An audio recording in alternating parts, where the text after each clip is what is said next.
नमस्कार. मी रविकिरण देशमुख, समूह संपादक, फ्री प्रेस जर्नल आणि नवशक्ती. आज आपण चर्चा करतोय केंद्र सरकारने आजच संसदेमध्ये सादर केलेल्या अर्थसंकल्पाविषयी. या अर्थसंकल्पातून साहजिकच महाराष्ट्राला काय मिळालं, मुंबईला काय मिळालं याची प्रचंड उत्सुकता ही राज्यातल्या जनतेला असते. करदात्यांना अपेक्षा असते की आपल्याला करामध्ये किती सूट मिळाली आणि आपल्या व्यक्तिगत जीवनामध्ये काय फरक पडणार आहे. पण एक राज्य म्हणून आपल्याला काय मिळणार आहे हाही अतिशय महत्त्वाचा प्रश्न आहे. कारण जेव्हा एक राज्य म्हणून आपल्याला आर्थिक मदत केंद्राकडून मिळते तेव्हा अनेक सुविधा आपल्याला त्यातून मिळत असतात, अनेक प्रकल्प मार्गी लागत असतात. त्यातून आपल्या जीवनामध्ये, आपल्या उत्पन्नामध्ये काही बदल घडत असतो. तर साहजिकच मग महाराष्ट्राला या अर्थसंकल्पातून आज काय मिळालं याचा लेखाजोखा मांडायचा झाला तर अतिशय नगण्य स्वरूपाची मदत ही अर्थसंकल्पातून मिळाली आहे असंच दिसून येतं. या अर्थसंकल्पातून महाराष्ट्राला खूप मोठ्या अपेक्षा होत्या. कारण लवकरच आपण विधानसभा निवडणुकांना सामोरं जातो आहे.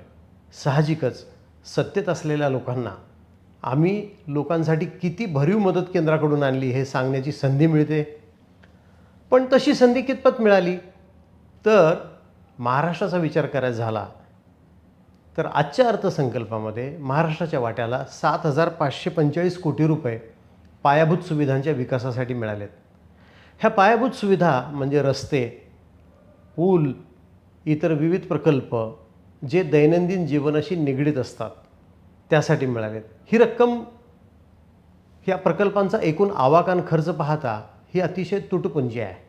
म्हणजे ग्रामीण महाराष्ट्राच्या रस्त्यांसाठी मिळालेले काही 100 कोटी, मुंबईतल्या महत्त्वाच्या मेट्रो प्रकल्पांसाठी मिळालेले साधारणपणे 1,000 कोटी, रेल्वे प्रकल्प मुंबई महानगर प्रदेशामधले सुधारण्यासाठी मिळालेले काही 100 कोटी किंवा 1,000 कोटीच्या आसपासचे हे पैसे हे कितपत बदल घडवून आणू शकतील. कारण यासाठी महाकाय बजेट आपण आखलेलं आहे. म्हणजे एकट्या मुंबईचा जर विचार करायचा झाला तर 337 किलोमीटरच्या आसपास आपण नवीन मेट्रो प्रकल्प हाती घेतले आहेत की ज्यामध्ये मुंबईच्या 1.5 कोटी जनतेला प्रवास करत असताना त्रास सहन होणार नाही. कारण मुंबईच्या उपनगरी सेवेवर कमालीचा ताण आलेला आहे. मुंबईची लाखो जनता ही उपनगरी रेल्वे सेवेवर अवलंबून आहे. आपल्या घरापासून 50 ते 60 किलोमीटर अंतर प्रवास करून लोक कामाच्या ठिकाणी पोहोचत असतात. यासाठी मेट्रो प्रकल्प वेळेवर पूर्ण होणं खूप आवश्यक आहे आणि हे वेळेवर पूर्ण व्हावेत यासाठी तेवढी भरीव आर्थिक तरतूद आवश्यक आहे. म्हणजे उदाहरण, मुंबई मेट्रो 3 हा एक महत्त्वाकांक्षी मेट्रो रेल प्रोजेक्ट आहे जो कप परेडपासून म्हणजे दक्षिण मुंबईचं टोक ते थेट अंधेरीच्या सिब्ज या औद्योगिक वसाहतीच्या टोकाशी जोडतो.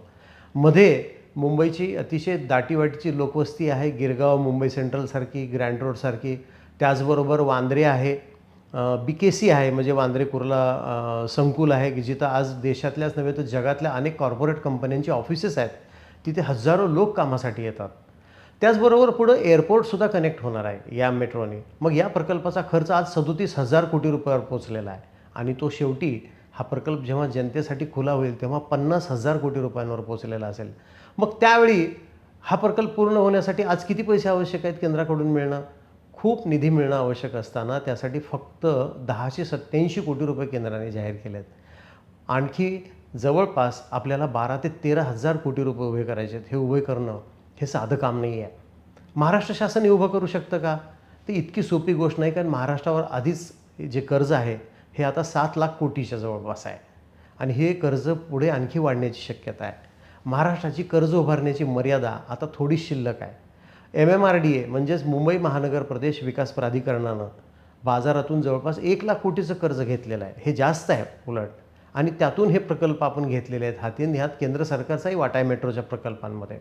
मग मेट्रो पूर्ण करण्यासाठी जर MMRDA आणि महाराष्ट्र शासन यांचा निधी कमी पडत असेल तर अशा वेळेला केंद्र सरकारने त्यात भरीव योगदान दिलं पाहिजे. केंद्राने काय योगदान दिलं पाहिजे तर केंद्र सरकारला एकट्या मुंबईतून कैक 1,000 कोटी रुपये टॅक्स जातो. म्हणजे त्यात आयकर आला, GST आला, कस्टम्स आलं म्हणजे सीमा शुल्क, देशविदेशातून होणारा व्यापार आला, JNPTमध्ये वगैरे होणारा. यातून मुंबई, एकटी मुंबई, जे देशाचं ग्रोथ इंजिन मानलं जातं, जी देशाची फायनान्शियल कॅपिटल म्हणजे आर्थिक राजधानी मानली जाते, ती हजारो कोटी रुपये केंद्राला देते. मग या मुंबईची जी दुखणी आहेत, या मुंबईतल्या असंख्य नागरिकांचं, जे नागरिक देशाच्या अर्थव्यवस्थेला मोठं योगदान देतात, महाराष्ट्राच्या अर्थव्यवस्थेला योगदान देतात. एकटी मुंबई बाजूला काढली तर महाराष्ट्राच्या अर्थव्यवस्थेत फारसा काही दम नाही आहे. तर या मुंबईला म्हणजेच मुंबई, ठाणे, नवी मुंबई, रायगडचा काही भाग पनवेलपर्यंतचा, वसई विरारपर्यंतचा, याला जेव्हा बळकटी मिळते तेव्हा ही मुंबई देशच नव्हे राज्यसुद्धा अतिशय मजबूतीनं चालवू शकते. एवढा याच्यामध्ये ताकद आहे. या ताकदीला जर अधिक गती द्यायची असेल तर त्यासाठी केंद्र सरकारचा निधी मिळणं खूप आवश्यक आहे. परंतु केंद्राने दिलेल्या आजच्या अर्थसंकल्पामध्ये हा निधी पुरेसा नाही.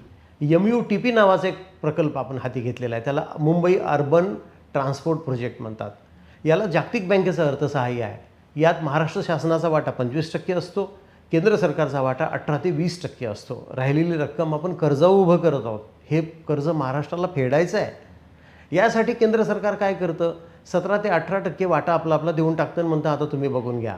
आज या प्रकल्पाला देण्यासाठी सुद्धा महाराष्ट्र शासनाकडे पुरेसा निधी नाही. त्यामुळं हा प्रकल्प वेळेच्या कितीतरी उशिराने याची प्रगती सुरू आहे. तर परिणामी काय होतं की ठाणे, कल्याण, इकडे वसई विरार, इकडे नवी मुंबईसारख्या भागामध्ये जे प्रकल्प आपण रेल्वेच्या हाती घेतो, ज्यातनं लोकांना अधिक रेल्वे गाड्या उपलब्ध होतील, उपनगरी गाड्या मिळतील, लोकांना अधिकाधिक चांगला प्रवास करता येईल, दक्षिण मुंबईत पोहोचता येईल, कामाच्या ठिकाणी वेळेवर पोहोचून वेळेवर घरी जाता येईल, यासाठी आपण जे काम करतो त्यामध्ये विलंब होतो. आणि याला केंद्र सरकारकडनं जर साथ मिळाली तर हे काम खूप लवकर होऊ शकलं असतं. काही लोकांच्या मते किमान निवडणुकीचं हे वर्ष गृहीत धरून तरी मुंबईसाठी 30 ते 40 हजार कोटी रुपये केंद्राने द्यायला पाहिजे होते. कारण मुंबईला जेव्हा तुम्ही काही देता तेव्हा ती रक्कम म्हणजे त्यातून मिळणारं जे काही आपल्याला रिटर्न्स आहेत, जो परतावा आहे, जी कामं आहेत, त्याचा फायदा ग्रामीण महाराष्ट्रापर्यंत पोहोचतो. कारण ग्रामीण महाराष्ट्राच्या विकासासाठी लागणारा बराचसा निधी हा मुंबई तयार करते, ठाणं तयार करतं, मुंबईचा जो सभोवतालचा भाग आहे तो तयार करतो. पुणेसुद्धा एक महत्त्वाचं शहर आहे. नाशिक हा एक आपला महत्त्वाचा भाग आहे. हा जो एक गोल्डन क्वाड्रँगल आहे, एक आपलं जे सर्कल तयार झालेलं आहे, याला मजबूत केलं तर महाराष्ट्र मजबूत होईल. हे साधं गणित आहे. तर त्याचा विचार केला तर केंद्र सरकारमधून मिळालेल्या निधीतून ही कामं लवकरात पूर्ण होण्याची शक्यता आता तरी काही दिसत नाही. त्यामुळं मुंबईला या अर्थसंकल्पातून फार मोठा भरीव दिलासा मिळाला आहे, मुंबईकरांना फार मोठा दिलासा मिळाला आहे असं म्हणणं फार धाडसाचं ठरणार आहे. नमस्कार.